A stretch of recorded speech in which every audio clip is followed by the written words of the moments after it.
Wassalatu wassalamu ala Rasulillah sallallahu alaihi wasallam. Amma ba'd. Alhamdulillah, we thank Allah subhanahu wa ta'ala for giving us the opportunity to be able to observe Salah today in the masjid with the congregation. This is the brotherhood that Allah subhanahu wa ta'ala has given us. The brotherhood of family or blood relation is good. However, the strongest brotherhood is a brotherhood of the deen. When we hold on to ourselves from different languages that we have, different nationalities that we have, different skin colors that we have, different complexity of the skin colors that we have, and we focus on the one truth that brings us together, which is La ilaha illallah, that there is no God worthy of worship except Allah. I wanted to do a quick reflection on one of the verses or a couple of the verses that we recited in the first rakah in Surah At-Taghabun. For those of us that participated heavily in the month of Ramadan, we noticed that that is the surah that we used to engage the kids and talk about some of the components of faith, the component of Iman, the articles of faith that are captured in the surah. The one of the article of faith that is the article of faith that has to do with believing in pre-measurement, or we could say predestination, or we could say qadar, what Allah subhanahu wa ta'ala decreed, right? And there's a vast conversation about qadar that we will not be able to go into details because of the short time that we have. However, I wanted to cite one of the verses in the surah that Allah subhanahu wa ta'ala gives us to help us recalibrate ourselves with regards to qadar. Allah subhanahu wa ta'ala says, Bismillahir Rahmanir Rahim, Ma asaba min musibatin illa bi idhnillah, wa man yu'min billah yahdi qalbah, wallahu bi kulli shay'in alim. Allah subhanahu wa ta'ala said in this verse, Ma asaba min musibatin illa bi idhnillah.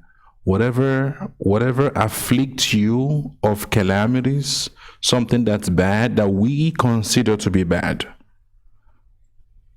You and I consider it to be bad. Ma asaba min musibah, whatever affected us in the past that we consider to be bad, fa bi idhnillah.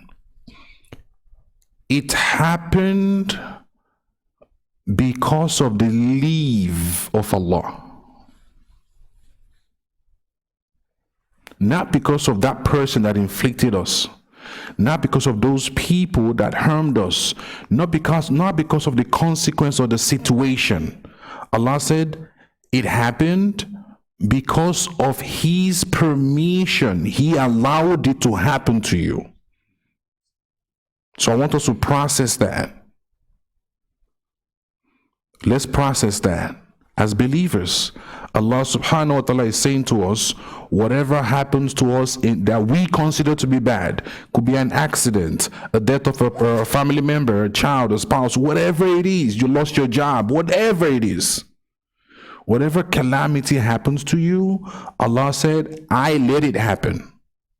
If I did not want it to happen, if I did not want it to happen, it would not happen. But if I want it to happen, you can fast and pray and do whatever. I will still allow that to happen because Allah knows what? He has a full picture, a full knowledge, an overarching knowledge of our life and what's good for us.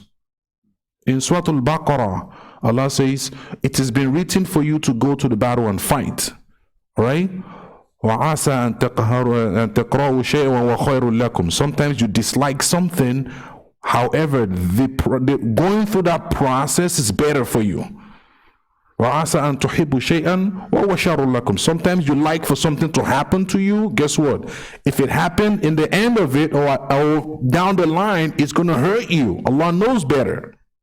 But coming back to this verse, Allah is telling us that He is a God that allows all of those calamities to happen to us. In the Hadith, Prophet Muhammad ﷺ tells us that قَدَرَ اللَّهُ مَقَادِيرَ الْخَلَائِقِ ب50,000 سنة قبل أن يخلق السماوات والأرض وكان عرشه على الماء. Prophet Muhammad said in this one hadith that Allah subhanahu wa ta'ala has written what would happen to you and I.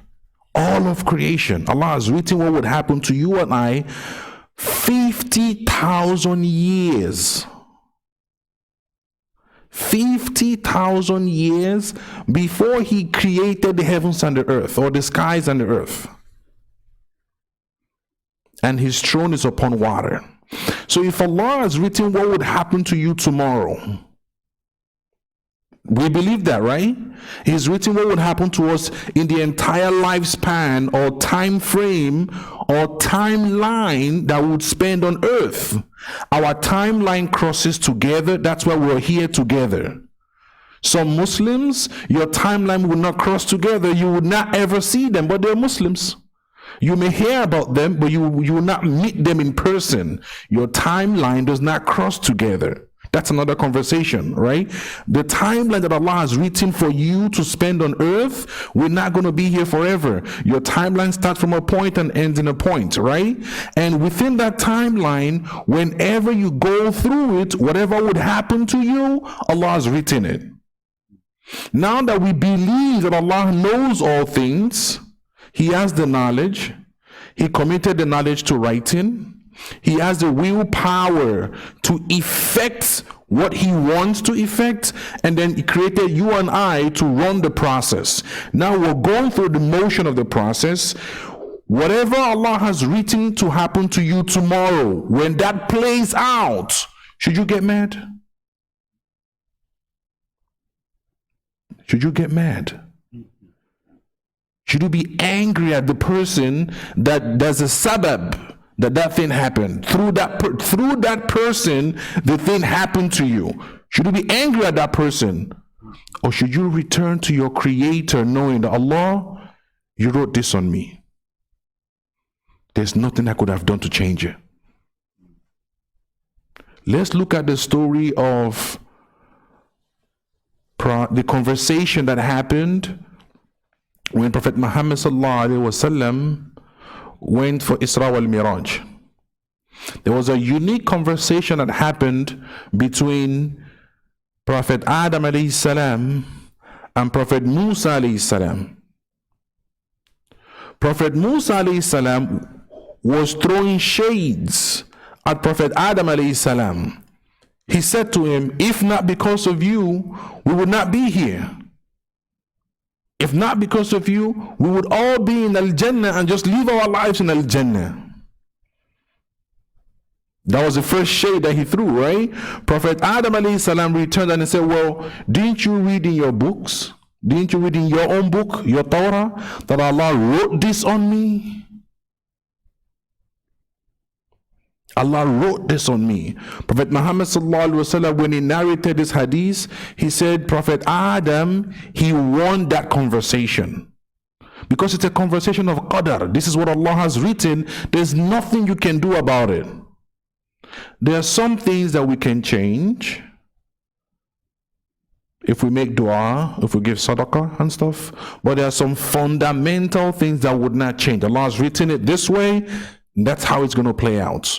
Now Allah is saying, "Ma asaba min musibatin fa bi'idhnillah." Whatever happened to you that you consider to be bad, in the sight of Allah it's not bad, but you consider it to be bad because of your lack of knowledge, and you don't have the overarching understanding. You don't see the big picture that Allah subhanahu wa ta'ala sees.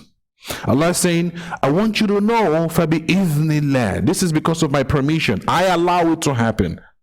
All right. وَمَنْ يُؤْمِنْ بِاللَّهِ. Now, if you believe in me, through that process, these things are happening to you, يَهْدِ قَلْبَ. Allah would guide your heart to the right thing. Why should you get mad when everything that happens to you is a blessing for you? عَجَبًا لِأَمْرِ الْمُؤْمِنِ. The condition of a believer, the situation of a believer is so unique. كُلُّ لَهُ خَيْرٌ. It's always good for a believer. وَلَيْسَ ذَلِكَ إِلَّا لِلْمُؤْمِنِ. And it's not for none except a true believer. إِنْ أَصَابَهُ سَرًّا شَكَرَ فَكَانَ خَيْرٌ لَهُ. When something good happens to them, they are grateful and it's good for them. لَإِن شَكَرْتُمْ لَأَزِيدَنَّكُمْ. When you're grateful, Allah would increase you. وَإِنْ أَصَابَهُ شَرًّا صَبَرَ فَكَانَ خَيْرٌ لَهُ. But when something afflicts them of what they consider to be bad, they are patient. They are patient. And it's also good for them. Because through that process, Allah eliminates their sins. So they may think it's bad, but Allah is doing you a favor to eliminate your sins so that on the day of judgment, your scale of good deeds will become heavier than your scale of bad deeds. Let us return to Allah subhanahu wa ta'ala in total submission. Whatever happens to us of good, we're grateful for it. Whatever we consider to be bad, قَدَّرَ اللَّهُ وَمَا شَاءَ فَعَلَ. Allah subhanahu wa ta'ala has written it, and whatever He wants is what's going to happen, not what you and I want. We are His servants, we serve Him, we glorify Him, we praise Him, and whatever He gives us, we accept it as the best for us. Just on the day of judgment, we're able to receive His mercy to be entered into Al-Jannah. ربنا أعز الإسلام والمسلمين ربنا اغفر لنا ذنوبنا جميعا دقها وجلها صغيرها وكبيرها ما نعلم منها وما لا نعلم ربنا آتنا في الدنيا حسنة في الآخرة حسنة وقنا عذاب النار سبحانك رب العزة عما يصفون والسلام على المرسلين والحمد لله رب العالمين.